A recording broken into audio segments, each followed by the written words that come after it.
That is all. So today's video is going to be dismantling the old solar panels. So we got to jump up onto the roof, get that done and dusted.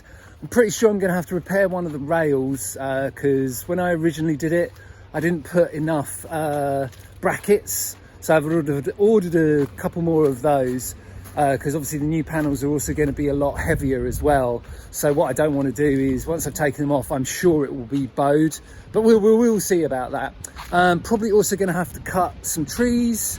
This tree in particular, as you can see, probably, sorry about that, the sun probably just blew all that out, but there's a tree just here. I'm going to have to chop some of that down because that's going to be blocking some of the way, some of the sunlight, especially in winter time, that's going to hit those panels. Also, there's another small tree which I'll tell you what, we'll walk round, because what I don't want to do is, I was going to just turn you directly into the sun, and it's a bit toasty today. Apparently it's supposed to hit about 40 degrees, so we'll see. Anyway. So what we need to do is, once we've gotten rid of the panels, as you can see, the tree over there, that little fella, we need to knock that one down as well, because as the sunlight gets lower in winter and such, it'll become a problem. So anyway, that's the plan for today. We're going to remove the old panels, see what damage the rails are in, and probably cut down a couple of trees. So, as always, let's get cracking.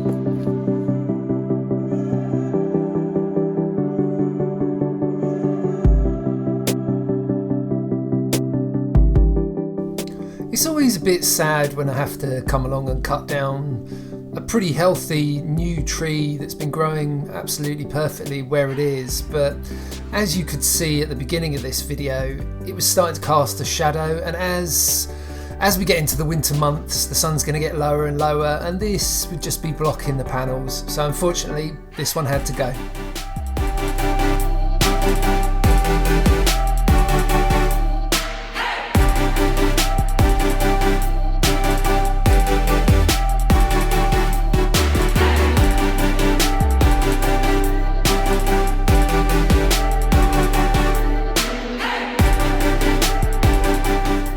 As for this section, this was just more for access really, being able to put the panels up easily without having to drag them across the other roofs.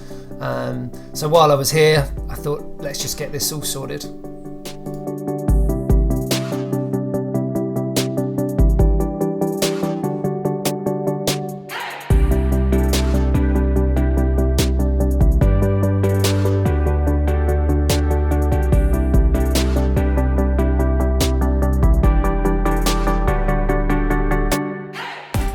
So onto the panels themselves, or at least removing the old ones.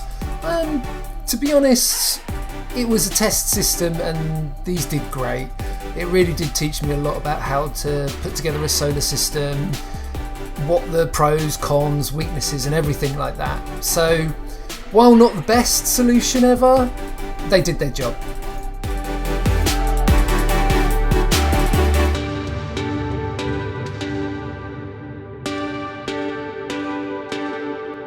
So for this one, I got a little bit too positive, and as you can see, I actually tore the cables off. It was going so smoothly, so oh well, we'll have to repair that next.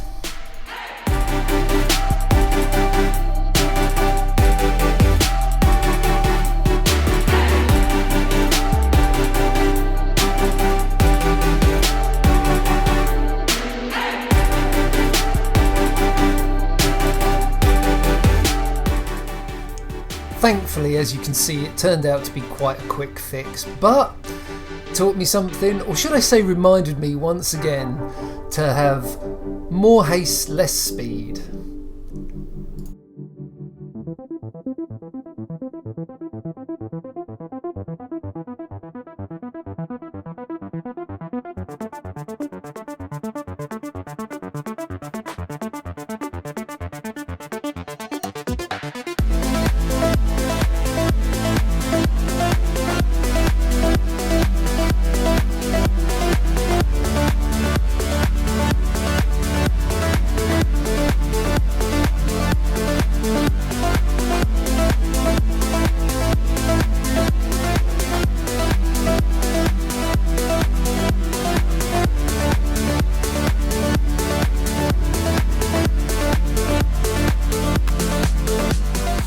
So for this tree, you can pretty much see as I start cutting things down, the sun starts hitting the roof more and more.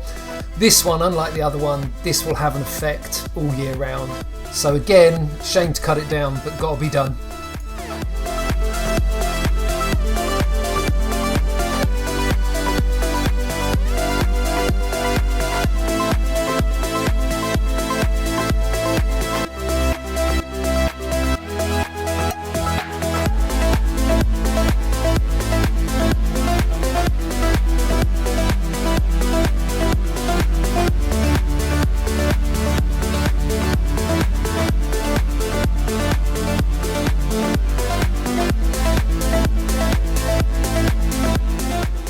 Okay, now for the fun bit, or at least the bit that I've been looking forward to getting started, getting finished, because once we get these panels up and all wired, I wouldn't say we're finished, but we're certainly on the home stretch of what needs to be done to at least get the system booted and producing some energy.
Happy days, halfway done halfway done on the panels that I actually have. But if you remember the original plan back in like the first episode, I want to get to the point where there's 5, but obviously due to budget limitations, 6 was the most I could go for.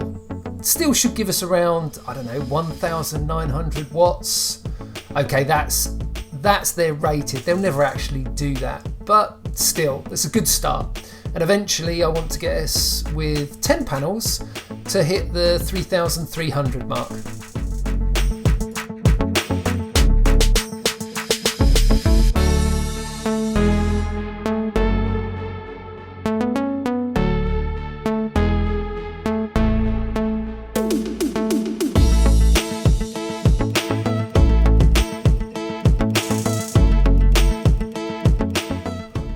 Brackets I'm using, I looked into getting kits, but they turned out to be so expensive that it was actually easier just to find a company that created basically the aluminium rails that allowed you to place the brackets of the panels directly onto them and buy the hooks themselves.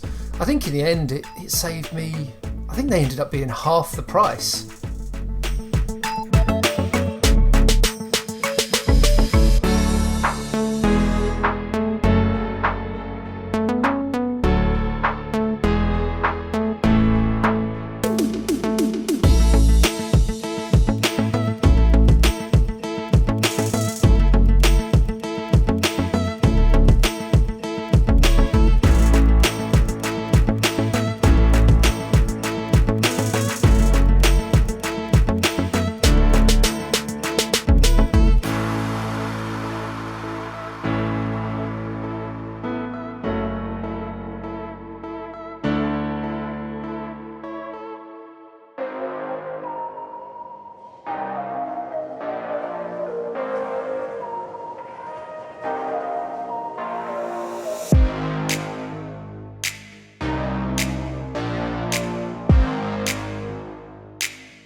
Right, well, there you go. I'd say that was a pretty good couple of days. What with cutting the trees down and actually getting the panels mounted, fitted, fully cabled. So next video, fingers crossed, he says, just got to replace some of the cables. If you remember back on my original video, I mentioned that I was going to replace some of the cables for more heavy duty, the one coming from the battery going directly to the inverter, the cable that goes to the solar charger itself as well. I was going to swap them out for heavier gauge cables, push them up to 70 I think from the inverter from the battery, and then 35mm coming off the solar charger itself. Now, if I can get all of that done in the next video, we should be in a good place to turn it on. But let's see what the next video brings. But for now, there you go. Job done.